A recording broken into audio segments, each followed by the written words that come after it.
In cemeteries across the world, some headstones hold more than just names and dates. They preserve cherished family recipes, etched in stone as a lasting tribute. These recipes are more than instructions for a dish. They are connections to loved ones, memories of shared meals, and a way to keep traditions alive. In this series, we'll be honoring these unique culinary legacies by bringing these recipes to life. With respect and gratitude, we'll cook the dishes exactly as they were meant to be enjoyed. Hello again and welcome to Last Bite, a show where we honor the dearly departed and their culinary legacies by recreating the dishes they've left behind engraved on their tombstones. I'm Ken DaCosta. And I'm Satori Hawes. And today, we know the Super Bowl is over, but the party still continues. And if you have guests over your house and you're looking for a fast, delicious appetizer, or you just don't want to be cheap and you want to make sure you have something when you show up, well, we've got the recipe for you today. So, Tori, what are we making and where does this originate from? All right, this recipe we're making today is called Red Lantern Cheese Dip, and it comes from Debra Nelson. So upon graduating from Dow City, Orion, as a proud Greyhound, Debra Nelson worked at the Red Lantern Steakhouse in Denison, Iowa, making large batches of the famed Red Lantern cheese dip. It was here that she met her husband, Jeff. Those who were lucky enough got to experience Deb's cooking. From her pasta sauce to her award-winning pickles, she loved to cook and share. Deb eventually found another calling as the voice of Western Iowa on KDSN radio. It was here that Deb shined. Her humor, love for the community, compassion, and unapologetic personality thrived. She related to people in a way few ever could. She loved the community, and she loved being its voice. Deb passed away on March 8th, 2021 at the age of 56. Oh. Well, Deb, we're going to try to do our best to do right by you today, so thank you for leaving this to the world. Now, before we get started, I want to introduce a new feature here on Last Bite because I think it's important that we talk about the history of the dish that we're making because we're all about the education here at Last Bite. So every once in a while, we're going to get some fast and fun facts from our resident food historian, Cody Desbian. So tell us a little bit about the history of the dip, Cody. Well, Ken, people have been... Hey, let me give my history fact here. People have been dipping their food for centuries. Hummus-like recipes date back to the 13th century.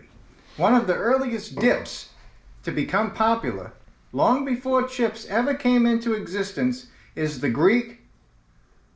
What the heck is that? Chore. What? How do you say that? Tzatziki? Tzatziki. Tzatziki. The Greek tzatziki. Yeah. Why did we have him doing the history beats? I Hey, don't have anybody else. We don't have a budget. Continue. that was it. Oh, Was okay. it? Oh. All right, so let's get started on our recipe here as we take an overhead shot from the Goodyear blimp here. We're going to talk about some of the ingredients. First of all, we have 8 ounces of spreadable sharp cheddar cheese.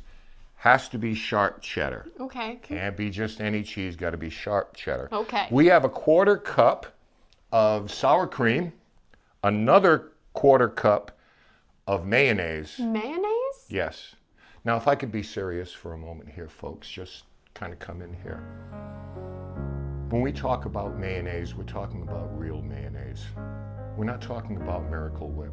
We're not talking about light mayonnaise.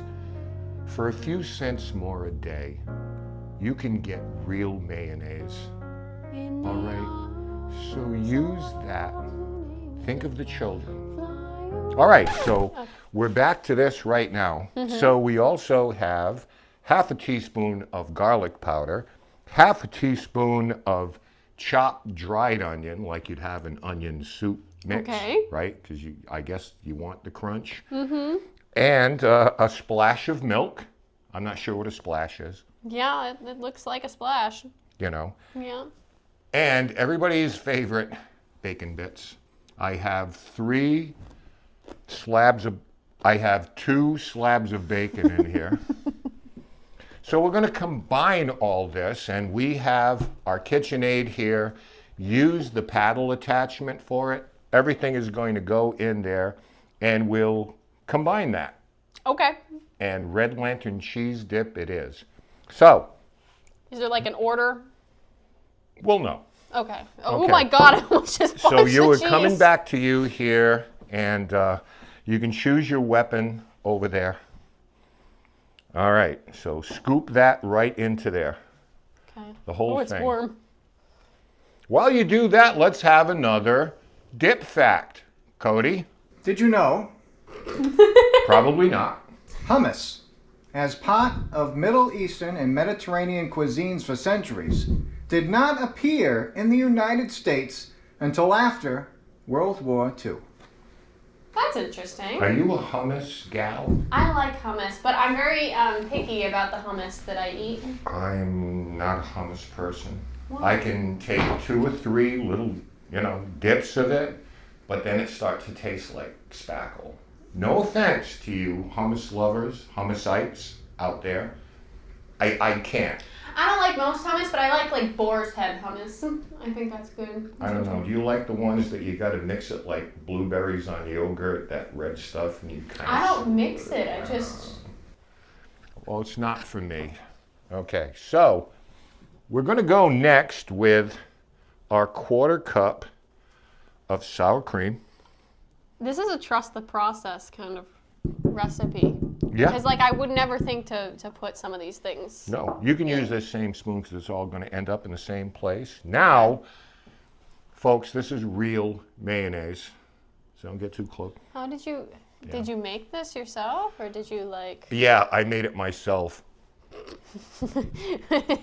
How do you know what's the real mayonnaise? Because it says real mayonnaise on it. I didn't know that there was fake mayonnaise and real mayonnaise. Don't settle for anything less than real mayonnaise. I'm telling you right now. I settle for fake mayonnaise, apparently. No. All right. All right, so now 1/2 teaspoon of garlic powder. 1/2 teaspoon of minced, dried, diced onion. And finally, what I believe is a splash of milk. That is a tiny, tiny bit of milk. Everybody in the pool. Are you sure that's not more milk than that? Everything in the pool. Everybody in the pool. Okay, so now we're going to set this aside. We'll bring our KitchenAid over here, and as I lose a finger on it, Oh my God! I just strap strapped you this guy in. No, we're going for it here. you Cody, have it's time mayonnaise for on another you. fun dip fact. Oh, wait a minute. Dips for chips first became popular in the 1950s, serving as finger food. Can I? Chips? Chips. What are you doing? You have mayonnaise on your arm. Oh, Because I strapped you with the Oh my gosh. I wanted to let you know. I'm I sorry. thought I leaned up against some paint. By the way, No. that's real mayonnaise. You can feel it tingling on the skin. Thank you for the fun fact, Cody. All right, so we're going to begin to blend this now. We have the paddle attachment on. Start at a low speed. Okay, this is very important, especially those of you who throw some flour in here. I've learned from the past. I look like a Bolivian drug lord the first time I put powder. All right, so we're going to blend that up. I was waiting for you to turn it up full throttle, and it just went. Well, you start off slow. Oh, we're supposed to talk and fill in the gaps here. Up the speed a little bit. Now, we're going to, now listen, this is probably really good if you use a baguette, or as we say in English, a baguette. You know, cut on a bias, toasted. You can use that, crackers, or chips. Cody has a fun fact about the sales of chips here and exactly what we might be using. Hold on, I have to find that. Okay, we'll wait. Pedal to the metal. Did we do everything right? So far, Okay. we haven't left anything out. All right, I'm going to cut this for a minute. You ready for the chip fact here? I would love to hear a chip fact.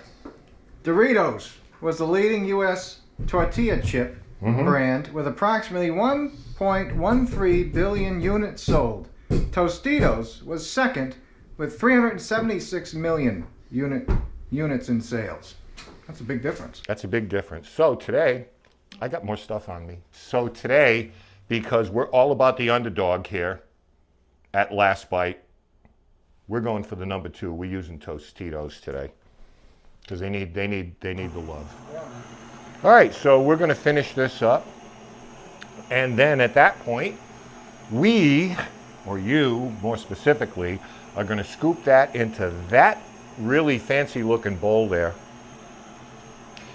And this has to be refrigerated. Now, I deviated a little bit from the recipe on this because I cannot see putting crumpled bacon bits on something and then putting it in the refrigerator.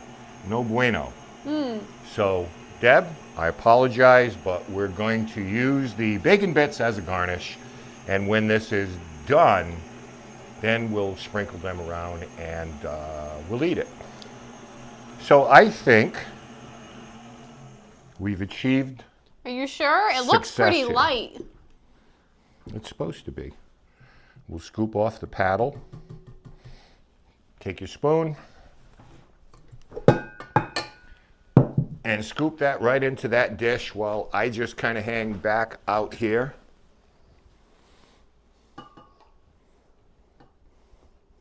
What do you think? Cody, what do you think? It looks delicious. Okay, so now what happens, obviously, we gave you the recipe. Now, if you want to make more than this, obviously, you just double it up, triple it up, and you can make a full bowl. For our purposes, we just want to try it out today. Smells good. How's it looking there? Pretty cool? I'm a very picky eater, so it's scaring me, to be honest. But that's because of me. That's fine. So what we're going to do, according to the recipe, we're going to put this in the refrigerator for maybe 15 to 20 minutes, kind of let it set up. And then through the magic of time, we will come back and we're going to eat this thing. So you got another fun fact for us before I open the fridge? Yeah, the first iteration of the dip you're making was actually first invented by a gentleman named Mr. Dip in Eastern Europe after a pot of original mayonnaise accidentally fell on his chips. That's not true. Why? It could That's be. How do you not know? true. Were you It's there? up to you. Do your research. Is it true or is it fake? We'll find out after we.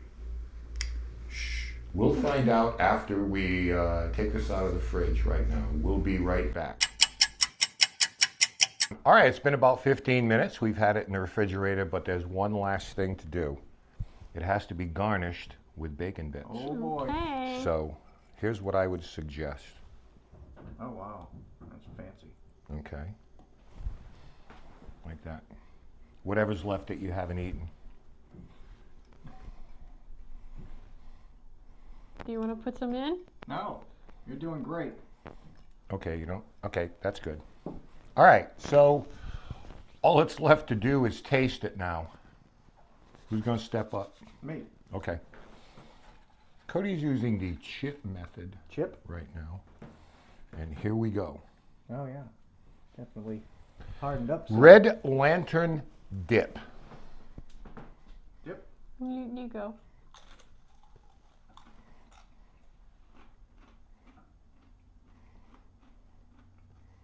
Okay.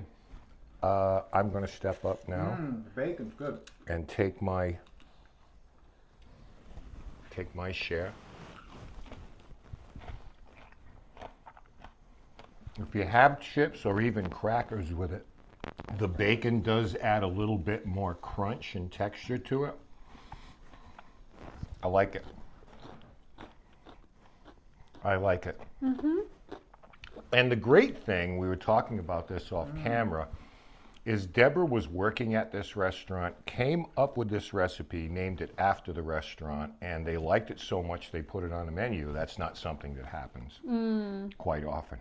So now it comes down to, out of 5 stars, what do you give it? Cody? I'm gonna give this one a 3.5 Okay, because 3.5. Because? I think the cookies that you made last time were better than this. See, that's why I gave a 4.5 to it, because we don't know what that bar is yet. How about you?